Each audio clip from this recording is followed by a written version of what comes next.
There we go. Right, so hello and welcome to the latest installment of Amicus Recruitment's Roundtable series. I'm your host, Jordan Hayward, and today I'm joined by 4 senior technical leaders across the industry as we sit down to discuss ways in which we can keep engineers motivated and morale high across the team during these turbulent times. Now, I think we can all probably agree that the past 18 months have been incredibly challenging, and during this period, it's more important now than ever to keep teams focused, morale is maintained, and confidence is instilled into the engineers that you're leading. And hopefully this talk will uncover some good strategies to do just that. Now, I'll kick off with a few introductions. As I said, I'm Jordan Hayward. I'm a managing consultant here at Amicus, recruit across software engineering, DevOps, and senior leadership as well. And we do a lot of community-based events just like this to bring people together to network and share knowledge, basically. So I'm going to work my way around the room in order of who's on my screen. So, John, I'm going to hand over to you first to introduce yourself. Yeah, thank you so much for having me today. So I'm John Collins. I'm a Senior Vice President of Engineering. I've worked across many tech companies in the United States and in Germany. And yeah, really happy to be a part of today's discussion. Thank you for having me. No worries at all. Thank you for joining as well. Lisa, you're up next. Hi, I am Lisa Gumerman. I am Director of Engineering at HealthSherpa. We are known for doing a lot of the business that is on healthcare.gov. Perfect. Santosh? Hello, everyone. Thanks for having me here. I'm Santosh Mahendra. I'm an engineering leader at Slack, Salesforce, pronouns he and him. I'm a product engineering lead focused on the new user onboarding and retention at Slack. Perfect. Thank you very much, Santosh. And Amrita, finally. Yeah, thank you for having me. I'm super excited to be speaking with you all. I am an engineering leader. I very recently joined Uber, where I'll be leading the courier pricing optimization team. And before that, I was director of engineering at Twitch, working with payments and payout engineering, and have just built awesome products for the past 15 years. Perfect. Massive congratulations. I know when we spoke a few weeks ago, you were just finishing up at Twitch. So when are you starting at Uber, Amrita? Yeah, I'll be starting next week. So Happy super days. exciting. Well, congratulations. I hope you settling well. But yeah, thank you for those introductions. So I want to kick off basically by talking about the biggest challenges that people have faced over the last 18 to 24 months. Obviously, we've been hit with a lot of layoffs throughout the industry, companies tightening up with budgets and working on a bit of a leaner model. Santosh, this is a topic that it's probably been 2-3 months in the making. So I want to kick off with yourself and get your thoughts. What are the biggest challenges that you've had over the last 18 months when it comes to motivation, morale, and keeping engineers focused on the task at hand? Yeah, I think going back to like the macroeconomic conditions and the uncertainty we have in the market, especially with the downturn across the industries and the broader market, is how we can ensure that we are focusing on the right set of things as engineering leaders that is helping the business at the same time with the uncertainty. I would say, like, how can we lead with empathy, ensuring that the right priorities actually are put in place, leading the team to deliver in this uncertain conditions is something I'm sure like is top of mind for all of us as engineering leaders. And I would go back to the basics of having like transparency and having those conversations upfront with the team, ensuring that there is stability and prioritizing the right things for our customers. And probably they are going through the same situations in these situations where we have like the macroeconomic conditions and the downturns that's happening across the industry. So I would say, like, the key aspects of it is how could we ruthlessly prioritize the efforts that we have in place and lead with empathy. Understanding each individual's perspective would be different is like a challenging aspect that I look back into the past 18 to 24 months. Mm-hmm. Yeah, Perfect. I like what you're saying there with leading with empathy. So are you sitting down with individuals within your team and having just upfront open conversations with them about what's going on? I mean, I'm sure they're probably aware of what's going on in the market, but how are you approaching those conversations? Is it more of on an individual basis or across the wider team? Yeah, I would say like I have been leveraging multiple methodologies, and this is something that is a topic that's probably looked at different angles, and would love to hear from the other folks as well as in the team. I would say like when you have these difficult conversations and when you have like the changes in the economy that are happening at a rapid pace, having those one-on-one conversations at a regular cadence, having the open and transparent conversation, and being transparent with the team members that it's totally okay and we are probably going to be in the situation together and I'm the same sort of the side of the things too, ensuring that you can create the space and the time when you have these conversations with the team has been key for me. And the other avenues that I have been able to look through with some of the examples in the past is how can I bring the experience of being in the same situation at different organizations and different companies, communicate that in a transparent way, figure out that wider communication within the channels, within the posts that we have in place, or if there are multiple questions and the aspects that we do not have answers about, just being honest and transparent with them and connect them with the leadership team so that they can have those conversations is few of avenues that we have been using. And I would say like when we talk about the uncertainty, and it all depends on the experience level and the different stages of the individual the different stages in their career span they are in.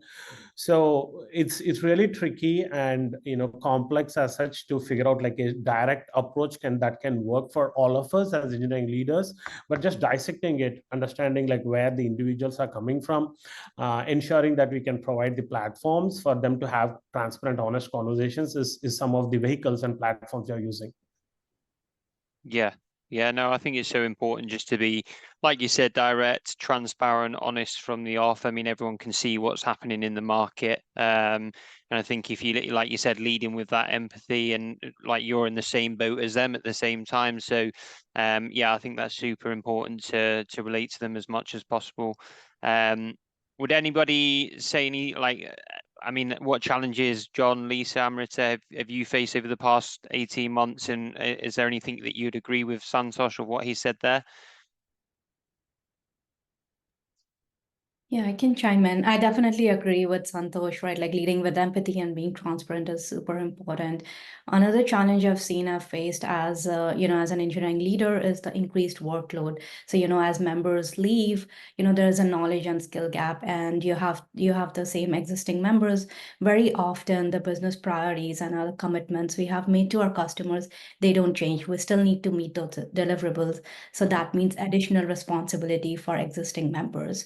Combined with the lower morale, how do you challenge your team, keep them focused, like working on the right priorities, having the right focus, making high judgment calls. Like as a leader, how do you guide your team to make the right decisions more frequently and more often?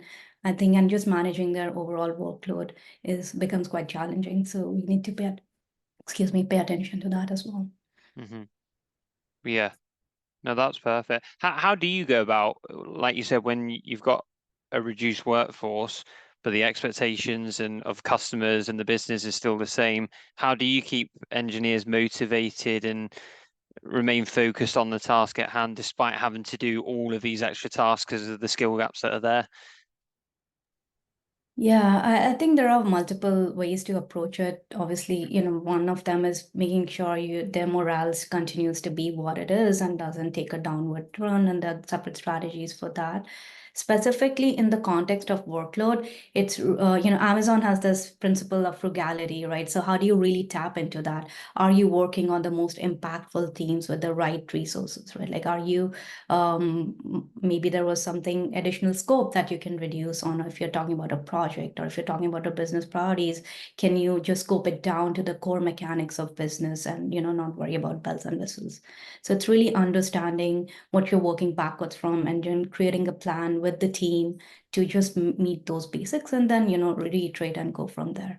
So it's again going back to the core problems we're trying to solve with the, do more with less is what we like to call it.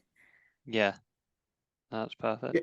I'd also like to chime in with a few comments here. So as my prior experience has led me to leading teams that were based in Europe and in the United States, I find that there's a big difference between this. And, as an engineering leader, sometimes you have to kind of take it on the chin and make sure that you're the one that's representing the team. It's not fair to have engineers be working, 80 hours a week regularly and expect that. And that's just because certain budget cuts or certain business expectations are still there. Like, people still have families, people still have responsibilities, and given this turmoil and tumultuous time that we have, a lot of people are afraid to leave to greener pastures because of this, due to the difficulty of finding a new position. So I find that as an engineering leader, you also need to represent your team and to say what is important and to not say yes to everything, and to make sure that you're setting those expectations clearly, not only with your team, but also managing upwards. In accordance also with European labor law, there are very strict requirements for overtime and respecting people's time over that. I know that, those regulations are not always in place for United States-based companies, but it's also important that when you're creating a high morale environment, it's not just to say, hey, we got to keep going for everything and that we're going to accomplish everything, even though we have half the team that we did before. We need to be realistic about those expectations. So it's about being honest and transparent with ourselves as well, along with the seniority above us. Yeah, absolutely. Sorry, Lisa, what were you going to say? Oh yeah, I was gonna say, so we have generally run pretty lean, and we haven't been thankfully affected by any layoffs and anything. But I will say one of the things that, because what's important at any given moment and what you've committed to, like it always ends up shifting. And I think figuring out. I'm a big believer in like the Star Trek engineer, like, 4xing your estimates, because things will happen, right? Like maybe it's layoffs, maybe it's just, a key architect person like being out, right? And so anticipating that the sudden, sometimes dramatic like reduction in your capacity is going to happen, and sort of building in that flex just as a matter of course, maybe not the 4xing, right? Because it's not a work core that's going to breach, right? But like, hey, we've got like this little other project that, it can kind of get delivered whenever, right? And so if something happens, we can drop that, right? Like making sure that you're not always like revving the engine of your team, so that way you can like pull back and slow down. Maybe it's just, to give folks a breather so they don't burn out, right? Maybe it is because, suddenly you do have to do more with less, right? But like making it so you've got that wiggle room is pretty invaluable. No, absolutely. Absolutely. And like you said, it's like expectations are constantly changing. It's in tech, there's always going to be something that's coming up that's going to change the direction of an individual like project is going, or the overall direction of the business. So, and it's just about adapting to that. I like what you were saying there, John, about obviously managing the expectations of like developers and the people in your team, but also upwards as well. How do you go about managing the expectations? Because I'm sure a lot of like people at like senior leadership, they're probably going to say, well, we still need to get this job done. We've committed to customers. How do you go about then managing expectations and maybe shifting focus from there to Yeah, protect the I team? find that as an engineering leader, we have maybe a little bit of fuel in the tank for being able to pull, like, as was mentioned previously, like that, revving the engine, so to speak. Like if you continue operating at 120% for an engineering team, that results in burnout. And that can result in, your top employers leaving. That can result in bad morale for the engineering team, negative reviews, difficulty with hiring. There's a huge trickle-down effect towards that. So making sure that those expectations are clear from the very beginning, which can include whether that's the yearly OKRs or KPIs that the team is committing themselves to setting in those realistic expectations, as was mentioned previously. But it's also about regular updates. I mean, I don't find that engineering leaders can be truly effective if they're just saying yes to everything. They have to know when to say no, and they have to be honest about what their team's capabilities are and how to try to find the solutions towards that, whether that could be augmenting the team with additional training or with hiring contractors or with not committing as much or dropping some commitments. I mean, these are the kinds of things that are much better communicated earlier rather than later, and being open and honest towards that regularly. And I don't think like a, once a quarter update is sufficient. I mean, these things should be regularly communicated, whether that's on a weekly basis or whatever it is. But in order to make sure that there's like that level of trust and transparency within the engineering organization, to say, okay, it's not just about level of trust to say we can trust that we're going to get it done. It's also trust that we can be given the resources that we need in order to achieve those commitments. And if we're not being given those resources, then we need to say, well, then what is going to drop based on the business commitments or other criteria that's been defined. Yeah, I find that that's, the really tough job of being an engineering leader, but it's often the most important and challenging part to the role. Mm-hmm.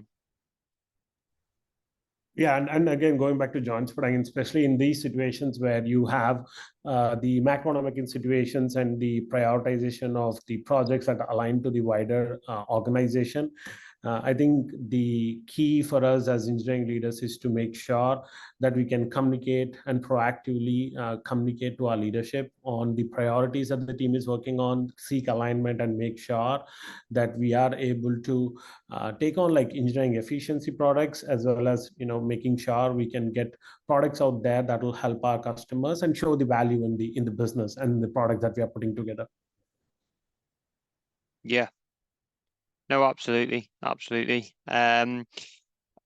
Lisa, you mentioned there that you operate on quite a lean model. I don't want to go into too much detail around like whether companies who's gone through layoffs and stuff like that, but if you're working on a lean model, how do you, because obviously there's a lot of noise outside, like we entered the year, like all of last year, there was huge amounts of layoffs, died down at Q4 last year, came into this year, Q1, and there was a huge amount of layoffs again. How do you kind of not protect your engineers from the outside noise, but how do you kind of get them to almost block it out, remain focused? Because I assume there's like every company and every team and every engineer and every team is going to be worried regardless of whether there's fear for their own company or not due to what's going on in the market. How would you go about protecting your engineers from kind of the outside noise and making sure they're remaining focused, not focused, motivated? Yeah. I mean, I think insofar as you can sort of, make them feel good about the company's prospects, right? And how it does relate to those other conditions, right? Because, the world's constantly changing, right? But sort of how your company is progressing relative to like all of its sort of desired benchmarks. And then importantly, making them actually see how it relates back, right? Because, and this is one of the great things about working in an impact-driven organization, right? Because people do tend to be very aware of like how their work does affect the company's success. And if you're like, well, my success very much ladders up to my team's success, which ladders up to my department's success, which ladders up to the company's success, right? And then, the company keeps on thriving and growing, moving forward and everything. And then that can really make it a lot more meaningful, right? And then, where you can showing like business metrics, et cetera, right? So that way there's generally like, okay, cool. Like even if I say like, have a really bad month, like the company's not going to fall apart or whatever, right? Yeah. So almost giving them a bit of like a bigger picture about where the company's at, what they can what you can achieve as a company if X, Y, Z is being done and achieved, is super important. Yeah. Because it's not in a vacuum, right? So making sure that people understand, like how it all fits together can actually be really helpful for just having a mental model of your impact. Yeah. No, I think that's great. I think that relates back to like the honesty and transparency as well. I mean, you don't need to sugarcoat it and say you're doing brilliantly if the business is struggling slightly, but just be honest and transparent. And laying out what can be achieved if things are being done to the highest possible standard, I suppose. So that's great. What about you, Amrita? Because I know when we were speaking, I think, am I right in saying last year you went through a few rounds of layoffs within your team? How did, like, once one was done, how did you keep the people that were lucky enough to remain? How did you keep them motivated and focused? Yeah, it's quite tricky, right? Like, because the people who are there, their morale is not the best, right? Like they have, even if you have remained, there's always that survival guilt. And in general, like, you have to be, again, make sure that the team's performing, they are in the right space, it's not impacting them. So few things that work for us, few things that did not work for. The first is just being very clear, like what Santosh and Lisa are saying, being very clear on what are the business metrics, what is the environment conditions, how is that impacting us, and then having a plan and really giving them the details, right, so they can see for themselves that this is the data we have. Why are we shifting our priorities from product X to product Y? What is the plan we have? What is the data to back that hypothesis? So just giving them helps them see the picture better and eases some of the anxiety and the worries they have. Once you've gotten them out, and then, one-on-one setting, all hands, whatever, anonymous question forums, whatever tools it takes to kind of get them first, get the footing back is what I like to say, that once you get your footing back, then focus on the short term, because long term is hard. Nobody's seeing the picture right now. It's not even clear as a leadership as to what things have changed. So on the short term, what can we focus on? How can we make things better? And bringing a team together, focusing on some of the short term wins really helps you get back that confidence as a team. Get back, you deliver projects, you see your performance boost up, it improves the morale, and then you again go back in the cycle where performance improves morale. So small steps, and then again, there are always outliers. Some of the team members are going to have a harder time than the others. So really leveraging one-on-one direct mechanisms to kind of address their concerns, to have very open and transparent conversations with them, and making sure they have access to leadership as well, right? I prompt my engineering leaders to kind of have office hours and one-on-ones so they can address the concerns directly if needed. Mm-hmm. Yeah, absolutely. You mentioned something there about like anonymous surveys and all hands. There's obviously websites like Blind. What's everyone's opinions on things like this? Because sometimes I feel like it can just result into a big negative. Everyone's slagging off the company and speaking badly of what's happening. How can I suppose have you seen it have a bit of have the opposite effect where it's been too negative and people have just become even more panicked or worried or frustrated with what's happening? Yeah, it is a double-edged sword for sure. And I would like to hear, so because it often than not, right, like it is going to be more negative than positive. The questions are going to be very direct, and they would be posed in a very direct manner as well. But it helps you understand the sentiment where everyone is at. It helps you get ahead of that. And then slowly you address them. And if you feel like it's going in a downward negative trajectory, then you need to stop it in the moment itself. It is tricky, I would say, but I think it is an important tool to really understand what's going on in everyone's minds, get it up front so you can deal with it. Because otherwise it's going to be a passive thing that people will like to, it'll come off in passive ways. Mm-hmm. Would anybody add to that, or? Yeah, I'll chime in with a few comments. So I mean, maybe I'm being super pessimistic here, but like, I think we've ended an era of loyalty to companies. And I mean, going to an extreme example, but like if you have like Tesla that is doing, thousands of layoffs, and the CEO wants a $49 billion pay package, which is enough to pay employees for decades of the ones that lost their jobs. You have employees that are operating in a place of fear. Now, not every company is taken to that extreme, but there's a lot of companies, including top tech companies, who have done layoffs and done a lot of layoffs and done layoffs that didn't have input from their own management in terms of who was let go. Instead, it might have seemed arbitrary, or maybe it was certain divisions that were thought to be making certain kinds of profit but didn't align to the overall longer term picture, or it was employees that had just recently been hired and were in probation periods. Like, that level of transparency hasn't been present in a lot of these layoffs that we've been seeing over the last 12 to 18 months. And I think we have situations now where, as engineering leaders, we have to say, okay, what can we control and what can we not control? Like, all right, I'm not Elon Musk and I can't control 100,000 employees, but I can control, my organization of the 10 people or 20 people that I'm responsible for. And I can make sure that, their lives are as best as can be in this situation, whether that means that we're listening to their concerns, as previously mentioned, or that we're helping them to, grow themselves professionally. Or, sometimes it means that somebody wants to have a new opportunity, and that is the right decision for them. And let's let them have that chance, even if it means it's outside of the team directly that they're on.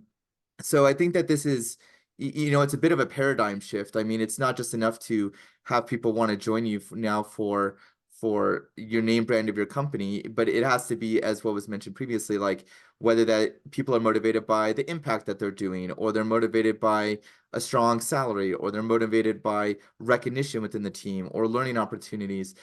But I've also found that a lot of teams now and a lot of individuals are operating on a case of fear. Like, we're having people with issues of attrition, like maybe normal people that would be cycling through positions, and that's a normal thing of having some level of turnover per year.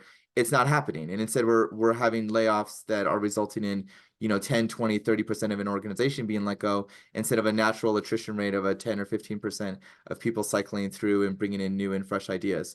And so this is a difficult situation, I think, for engineering leaders towards keeping morale high. But I mean, just being realistic here is that morale is low, and it will be low until certain economic or certain outside factors help to improve the situation, where people are choosing to stay at this company rather than operating on a sense of fear that it will be difficult to find a new position. So yeah, I feel like that is strongly pessimistic, and I apologize for that, but that's a bit of the market situation that we're in now. Mm-hmm. I'm actually curious, as a result of that, what are your opinions on sort of like career coaching as a form of morale improvement then, right? Like, do you find yourself sort of leaning into like, I will help you grow even if it's not here, because it may very well not be here then? Yeah, great question, Lisa. I mean, I personally think that the best manager I ever had did that to me. Like, they helped me grow into a new path that was outside of their team, and it opened up a variety of doors. And I think that shows a sign of a strong leader, that is not somebody that is just trying to, do the delivery that's required from the top down, but it's also trying to care about the individual and where they want to grow to. But Lisa, is that how you manage as well within your organization? Do you consider yourself like a professional coach?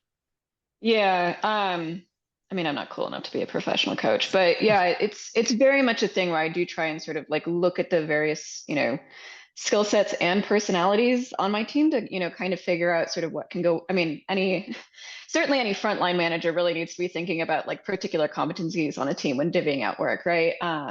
But yeah, sort of figuring out like, it might be that you run up against a wall here, right? Whether it's a layoff, or whether it's just there's no position that you're interested in or whatever, and sort of focusing on like, hey, you want to get promoted, okay, like this is what we need to do that. Or like, hey, it might not be here, right, but like this is what you are going to need to know, this is how to think about the work. And like getting folks that sort of the work hygiene, the thinking about how the work is supposed to be done, that like, I mean, hopefully, like everybody I work with retires from HealthSherpa. I'd love that, right? But I know that that's not going to be the case. And so knowing that I'm like setting them up with everything they need to succeed, even if it's not under me, is important. Yeah, and like a couple of additional comments going back to like what's mentioned previously by Lisa and John. giving an opportunity for folks to explore. Again, like there is sort of the stagnation that could be visible, especially in this economy where there's not a lot of attrition or folks moving around for newer jobs. But if you can find internal opportunities that can unlock the creativity within the individuals and with the motivation that they are to explore a newer space, can actually bring back to align with the goals of the company, right? So having, as an engineering leader, having those transparent conversations about like what is within your control, what is not within your control, and also ensuring that folks are able to explore newer opportunities internally or externally, and helping them evolve is another aspect that we can take forward. And just to like a little bit on the conversation here is about, as Amrita talked about, like ensuring that we are aligning and prioritizing the right set of work, but also taking a moment to celebrate our success. Basically, when you are in this situation here, you might actually be able to correlate, hey, these are the goals as a company that we need to focus on, but also taking a moment to celebrate those back with the team will help with the morale and ensure that the team is able to correlate back to like, yeah, these are the goals that we are trying to achieve, and then this is the metrics that we are able to drive, and this is success out of it, right? So those are like few things that you can actually put in place as well. Yeah, absolutely. And I love all those points. One question I had, at what point I love the whole like personal coaching, and Lisa, what you said there about like if it's not under you, then it's going to be under someone else, but how can you set someone up for that success? And so when they are stepping into an avenue that they want to go, or a route that they want to go down, how can they be successful in that? At what point are you having these conversations? Is it at the point of where you see someone that noticeably unhappy or motivation dropping, or is that right from the off when you have your first conversation with them? I'm just intrigued to understand when are you going to start having those conversations to set them up for success, whether that's underneath yourself or elsewhere. I mean, ideally as soon as possible. Realistically, you have to like establish a rapport, with somebody before you can be really like, and who do you want to be when you grow up, sort of thing. Often if it gets to the point where the person is already unhappy, it's not necessarily that there's nothing you can do, but it's going to be a lot harder, right? Because there's already sort of that like place in their brain. And I think likely the cause of the unhappiness will be different, right? Because there's the, I am systemically unhappy because of what's happening in the market, et cetera, versus like the company and I just don't align sort of unhappiness, right? Or something else. But like watching for that, and even maybe before you, like as you see somebody start to go downhill, like digging into like what you know about them, so maybe you can sort of like passively, ambiently like try and find things that will work better for them. Because it is entirely possible that when somebody is like truly disengaged, like truly disaffected, like you can try to work with them until you're blue in the face, and it's just that ship has sailed. Either they are going to like try and like get better and get engaged again, and you can try and like work with them there, right? But it's really going to be up to them, and not necessarily up to like any particular intervention that you make. Yeah, absolutely. Would anybody say anything different there, or would they agree?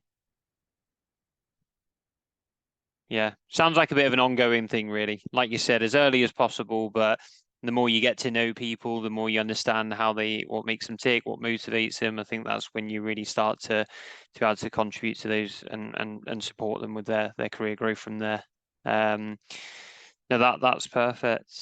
Wanted to quickly dive in because I don't want to go down a pigeonhole of remote versus on-site, anything like this. I think that's been talked about to death. But I do like working on site in an office is a very different way in comparison to working remotely. You can really like if someone's having a bad day that's sat next to you and you sit next to them every single day, or you sit within their area every single day, you're going to understand if they're having a bad day, or their motivation's dropping, or they might start to be getting disengaged. We're very remote at the moment. I don't know who works on site or remote here, or whether we've done a combination of the two. But what are the biggest challenges for like when you are remote? How can you then start to identify whether people are becoming unhappy, people are becoming frustrated, people are becoming disengaged?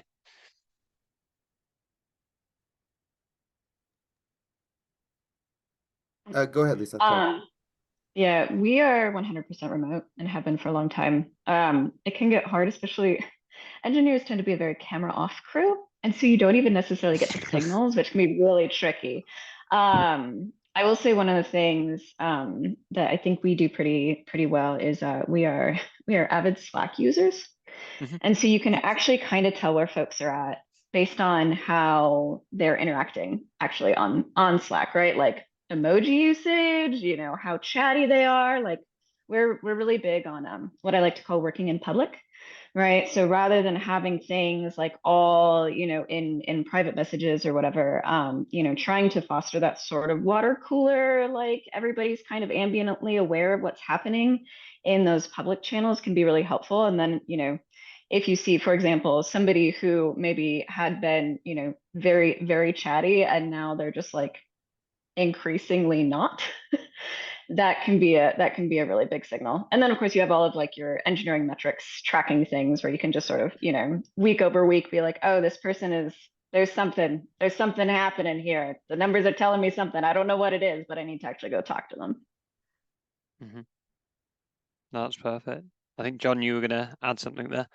Yeah, I mean, talking about those metrics a little bit, you know, there's a big caveat to the statement in that if you have a culture of trust and transparency there, I found that doing surveys, especially anonymous surveys, can result in valuable insights. But the engineers or the people that the leader is managing needs to make sure that people feel comfortable and safe to be able to provide that level of information, that, you know, names are not attached, and even showcasing how the tools work to make sure that that level of anonymity is there. But if people can do little pulse checks, whether that's like once a month or whatever, even if it's on a team by team basis, you can get a good feeling on things. I find that like people tend to be a little bit maybe more vocal when things are not going as well.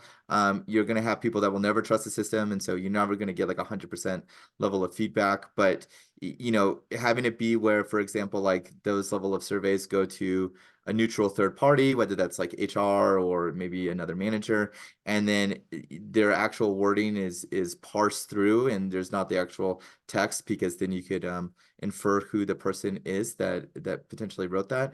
And if you can have that level of information and you can ensure that that level of openness and transparency is there, I mean, people will say a lot of things, you know, and often people don't feel comfortable like raising their hand at an all hands in front of 200 people and voicing a concern. But sometimes people don't even feel comfortable saying that to their own manager, you know, who can be responsible for their salary and their pay and whether they're promoted or fired. And so therefore, having a place where people feel comfortable and safe to provide realistic information can be really valuable. So that's always a strategy that I've tried to do. Mm-hmm. Yeah, that's perfect. How about you, Amrita or Santosh? Have you got anything to add there? Or do you work, like, have you worked remotely? Do you manage remote teams? Yeah, I can go first here. So I have actually been on teams where it is co-located in the same space, and also teams that are completely distributed. I think in both these mediums, it's all about trying to understand like how the team members are feeling at those uncertain times, and also going back to the conversation, it's the trust and it's the bonding that you have actually created with your regular one-on-ones and so on and so forth will help give you like directional sense on where individual might be. And especially in a remote environment, it could be a little difficult to decode, but going back to like what Lisa talked about, I actually work at Slack as well, so there's a lot of enthusiasm and a lot of conversations when folks are motivated. Again, like it depends on the individuals as well. We could find like different spectrum of individuals, but you can see a lot more conversation happening within the channels. You can see that enthusiasm within the stand-up conversations or the sprint planning meetings and so on and so forth on the projects that we are taking on. And if you sense like as an engineering leader the lack of communication, there could potentially be distractions on those individuals. It could be broader economy, or it could be like a personal aspect that is going on with their individual's life. So when you sense those things, having those conversations right away to ensure you could understand their perspectives, to bring them to the conversations and decode some of the things will help us move forward. And especially in the remote world, it's a little bit challenging. But I go back to leading sort of like an empathetical way, having that trust and bonding and relationship with the previous sort of the experiences will help understand like where the individuals are and how we could help them to support each other so that we can win as a team at the end of the day. Mm-hmm.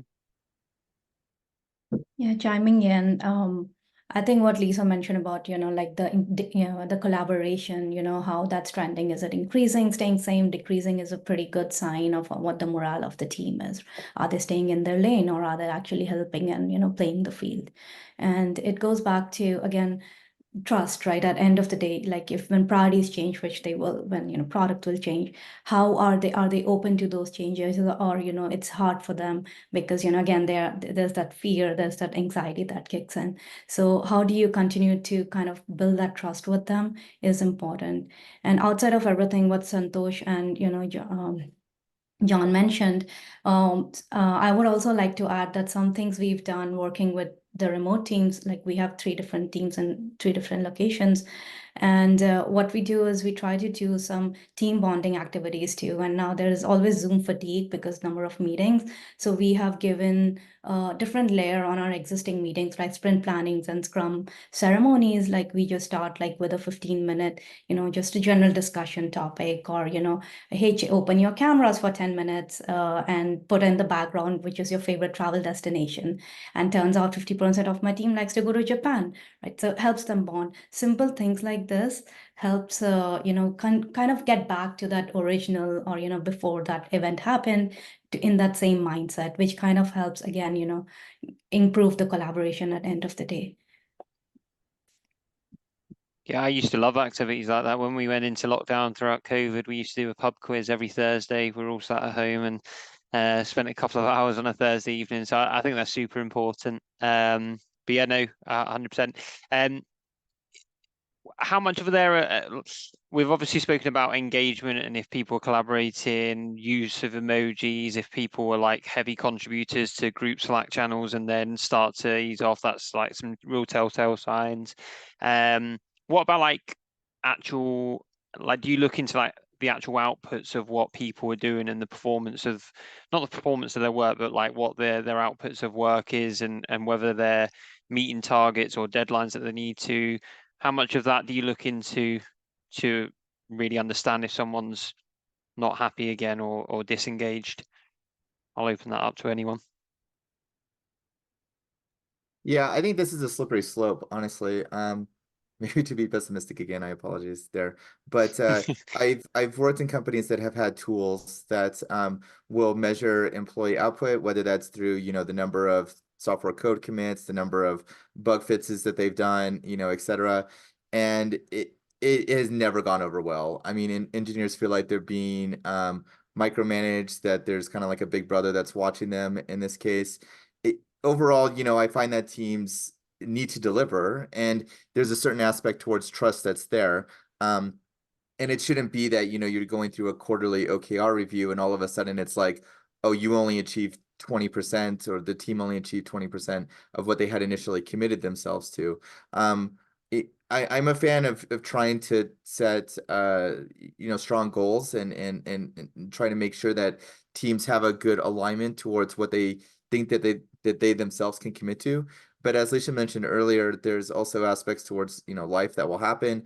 People can get sick, people can leave, unforeseen circumstances that can cause non-delivery. And I think that if you have even a bot or something that's kind of measuring how much like code commits that they do, you're going to have a lot of people that are going to then start trying to fake their way through it, have a lot of smaller code commits in order to just make them seem like they deserve a promotion or something because they've had more than others, when really it's just kind of like the nature of I think people's personalities is like, they're worried about losing their jobs and they're worried about this could just be a criteria under which they could be managed towards that. So I think that as a manager or as an engineering leader, it's our job and be responsible for understanding those individuals and understanding, what they're committing themselves to and understanding the nuance of something. Like if somebody is, on vacation for 2 weeks and therefore their code commits are less, I mean, that's life, and then they should be encouraged to take that, and it shouldn't just be some, bar chart that says, oh, this team outputted a little bit less. Well, there's a huge story that's behind that, and there's reasons for that. And I think that sometimes how the information is presented, especially to upper leadership, is absolutely critical for making sure that, that message is clear and that we're not sending the wrong signal that a certain team or a certain individual is underperforming when there might be other criteria that led to that. So yeah, that's just kind of my thoughts towards that situation. Yeah, definitely. So it's more around focusing on the human element and the empathy side of things rather than just seeing what the output is of that individual. Would anybody agree or disagree with that at all? Yeah, I 100% agree with John, right? Like, obviously, these are objective criteria. It is easy to see in numbers and say, one's performing, but they are often not the full story, like what John is saying, right? Like engineers, we can gamify it. Sometimes it doesn't even say a story. One commit could make, impactful, much more impact than, thousands of commits. So definitely not a fan. Like, while these are good indicators, but I don't treat them as the bare minimum criteria. It's about the values, like your values of the company, how they are living, are they helping others? Force multiplication is pretty important, not just, again, how well are you performing your scope of work and role, but how are you going above and beyond? And again, not to say that you have to work extra hours, but within the scope of, the time, like, are you contributing or having that positive impact on the team as well? So those are some criterias we also look at, and we generally try to paint it as the values of, within the company and how well they are performing against, which I felt often kind of sets the right expectations across, like it's the same criteria across everyone. And yeah, just agreeing with John that I would highly encourage not to be just that objective criteria. Yeah, no, that's perfect. I think Lisa, were you going to add something? Or Yeah, I was gonna agree. I've seen managers go very wrong when they start using that, like the numbers as the goal and not as a signal. And then one of the things, Jordan, that you had asked about too is sort of not just the numbers, but also deliverables. And I personally never treat deliverables as an individual thing. They're always the team. So, obviously you don't want something to be like basically entirely owned by one person and that person drops the ball repeatedly and then, the rest of the team has to pick it up, right? But like any given like sprint or any given quarter, right? Like you are succeeding or failing as the team. And I think putting the focus there, because you'd be really surprised how many people are like truly motivated by helping other people, even if the other people are just their teammates, right? And so, for example, like we do on one of the one team that I actually still directly manage, we do like 2-week sprints that run like Wednesday to Wednesday, and the Friday before the end of every sprint, it's always like, hey, what do we still have left? Like, how are we going to divide and conquer to get this done? And so the team is meeting that sprint commitment, getting those deliverables out the door like as a team, and it's not like, oh, so and so took a long time, so we didn't do the thing, like that's not really the focus. Separately, you might want to be like, hey, it looks like you struggled on this, like what can we do, right? But it's not like oh, I can't believe it took you 6 days to deliver this or whatever else, right? Yeah, and plus one to what Lisa talked about, again, like it's going back to achieving the goals of the organization based on the teamwork, right? It's all about the team. We could have like different instances where we could see patterns where individual might not be at their best, but at the end of the day, they are like, solid expert engineers on the team. So how can we understand the throughput from the team is actually aligning us to the goals? And when we look at these factors, again, John mentioned about like not specifically looking at like code commits and so on and so forth, which is a double-edged sword. So looking at like the overall pattern and so on and so forth will help analyze and ensure that all the team members are performing and achieving the goals. And at the same time, if there are anomalies on the throughput from those engineers, this will give us a better understanding of where things lay, and we can have those conversations with those individuals to move forward, again, like ensuring that we are delivering as a team. No, absolutely. And yeah, I like what you said there, Lisa, like about people you'd be surprised by how many people are willing to help each other. I think that's become really, really apparent over the last 18 months, probably inside of work, but outside of work as well. People are willing to go above and beyond to support people. And I think if you can get your team to act in that same way, then you'll be onto a winner, and hopefully morale will remain high throughout. So no, that's brilliant. I'm conscious of time, like the time is flying by, and I don't want to be the cause of death by Zoom, so I don't want to overrun too much. And I appreciate everyone's probably got bigger and better things to be doing with the day as well. But wanted to go around the room and see what advice would you give to whether that's senior leaders that have been leaders for a long time, and maybe struggling with a few things within their organization with morale or motivation, given what's happening in the market or just in any market, or even advice to maybe individuals that are stepping into that leadership level around how they can ensure there's a common goal there and everyone's striving towards that. Morale's high across the team, but individuals are really motivated as well.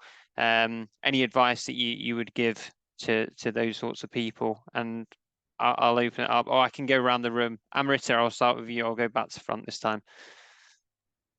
Yeah, I guess the advice would really be to watch out for, the telltale signs of low morale, right? The collaboration, the performance, and just tackle it head on, because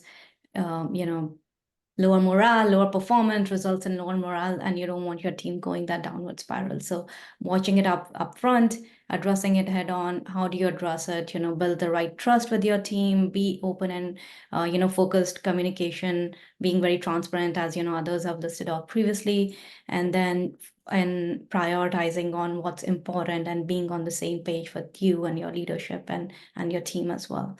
And in general, create that.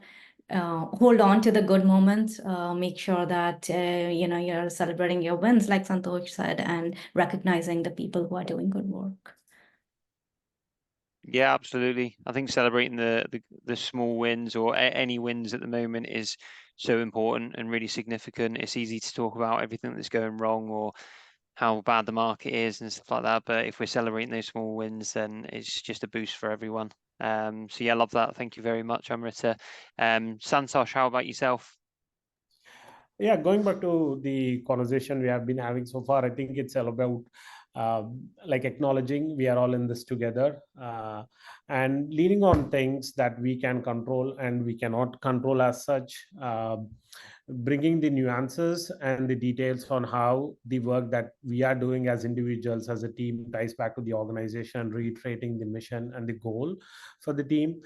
And I think we touched upon quite a bit of like ownership and accountability, especially in these times where we could show impact, prioritizing the work that we have, and encouraging the team to actually chime in those conversations, show the ownership and accountability, and celebrating wins. I would say, like, a few things that we could take forward. Mm-hmm. Absolutely. I love what you said there as well, like focusing on what you can and can't control. I think a lot of people, and this goes for any industry really, people always look at like the key outputs of what needs to be done, and 9 times out of 10, they're not the things you can actually control. It's the things that lead up to that is what you can actually control. And I think it's having that mindset and mentality shift of focusing on those things rather than what the end goal is and what hopefully the final result will be is going to put everyone in better stead. So no, really appreciate that as well, Santosh. Lisa, you're up next. Yeah, I think the human element is really, really critical, right? Especially like, for example, with layoffs, when it is all about numbers and headcount, right? And sort of remembering that everybody involved is a person, like both below you and above you. And with regards to sort of the folks underneath you, making sure that they've got that sort of support and structure in place. So that way, even as things are uncertain, like there's always that certainty, right? Like you are their through line, like what's happening, like with the team and how you communicate and all that sort of stuff, like stays very consistent. Like what Amrita was talking about, sort of the sense of normalcy. And then, yeah, when sort of managing up and out, making sure folks, know the constraints, that you're, hedging appropriately, so that way your team and the folks underneath like have some breathing room. Mm-hmm. Yeah, absolutely. Yeah, and I think, like you said, making sure everyone knows the constraints, the restrictions are around, like if there is a reduction in force, then it's going to be difficult to achieve the goals or what, like the outputs of what probably we initially set out. So, no, that's brilliant. And like you said, human element is key. I think we've all taken that away from this. So, yeah, thank you for that, Lisa. And then John, final thoughts. Yeah, I mean, my message is to senior leaders, I think, within an engineering organization, and it's to say, be open, be honest, and go by your mission statement and your values. I mean, I think a lot of companies will say like, oh, we're a family, and then, they don't treat their employees with respect or that level of empathy that is just that basic level of human kindness. And at the end of the day, I mean, we work for businesses, and therefore, there's ebbs and flows, there's profitability and there's losses, and certain things outside of our control. But if you give the level of autonomy that engineering leaders have been put in their jobs to do, which is like to help to drive forward those actions and to make sure that, if there's a layoff that does happen, that it can be, the least impactful to the team as possible, or that the engineering leaders can be informed about those decisions as early as possible. That really helps to make sure that that level of communication and morale can be as appropriate as possible. I mean, if the layoffs are going to happen, it's not a next day decision. I mean, that decision probably was being made 3-6 months or even longer in advance. But often it can be, engineering leaders can be put into a difficult situation where they're informed last minute that maybe some of their employees are affected and they didn't have a voice or a say in that decision, and that can be really difficult. So my message and my hope is that if you work in a company that is going through difficult decisions, which a lot of our companies are, to make sure that you empower your engineering leaders to be able to do the jobs that you've hired them for, and to help make sure that the morale can be as best as possible given those tough circumstances. And that includes giving them that level of trust and transparency that is needed within the engineering organization. Mm-hmm. No, that's perfect. I think like you said, being open and honest is key. I think we've all seen examples over the last 18 months of ways in which layoffs, for example, have been dealt with, and probably not in the most transparent way possible. And that's not just obviously layoffs are going to upset everyone, but if it's not being done in the right way, for example, then it's going to really affect everyone else that does remain, I suppose. So, and I love what you mentioned there about companies saying, yeah, we're a family. It always makes me laugh, that statement, because I'll be honest, I wouldn't want to sit at a table with my family all day, every day, working with them. So might be controversial, I don't know, but but yeah, no, I appreciate your thoughts there, John. So again, conscious of time, I would love to keep chatting, but I appreciate, and like I mentioned to all four of you, I only wanted to keep you an hour. I really do appreciate your time today. I think we've got some really valuable insights. Hopefully you all took a bit away from this yourselves, but I'm sure everyone that will be watching this after will be able to take some valuable nuggets of information that hopefully they can take away and implement into their day-to-day. So really want to thank all of you. Santosh, thank you for coming with me with the topic. John, Lisa, Amrita, thank you for participating in it as well and taking the hour out of your day to speak with me. I really appreciate it. And these are going to be a regular thing. If you enjoyed today, hopefully you did, and you want to participate again in the future, or if you have any topics in mind yourselves that you want to discuss aside from this one, please let me know. And it would be a pleasure to have you back on. But thank you so much, everyone. Thank you very much. Great chatting with you all. Thanks, Jordan, for organizing. Perfect. Have a great end to the day and a great end to the week. Thanks all. Bye. Bye.